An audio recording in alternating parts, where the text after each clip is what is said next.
students are not comfortable critiquing each other, and I think it's also about the environment that you set up within the class. So if they don't feel comfortable, one person could lead it, but then the discussion doesn't follow. And I think it's kind of the follow-up that you're wanting. So it's about kind of allowing that space, and that takes time, and it's not going to happen in the first or second session. So how do you, thinking about ways of creating an environment in which people will critique and say, I don't actually agree with what you're saying, and these are the reasons why, but that has to be modeled. It does.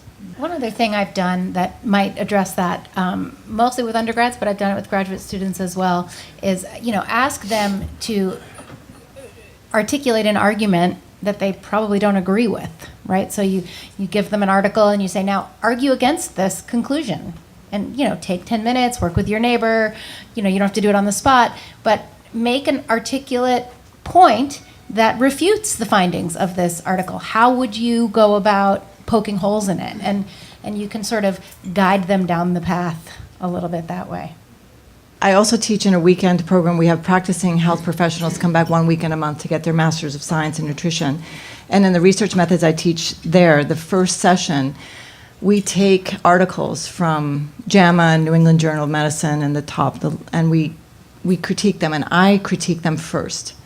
And I ask them questions about this. It's this whole series of showing them how to critique and having them walk out of the room going, wow, I just assumed it was in the New England Journal, something like that.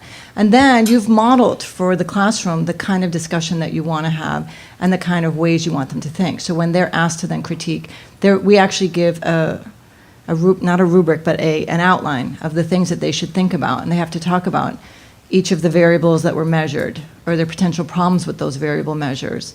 And what about the reliability? And what about in their own clinical practice? Are there certain measures that they're taking that they're dubious about, and why? So you can think about modeling first what it is you'd like to see from the students, and then create some structure for how they're going to, because you have it in your mind, but they don't necessarily, and if it hasn't been modeled to them, they won't be able to run it the way that you think would be most productive for the classroom.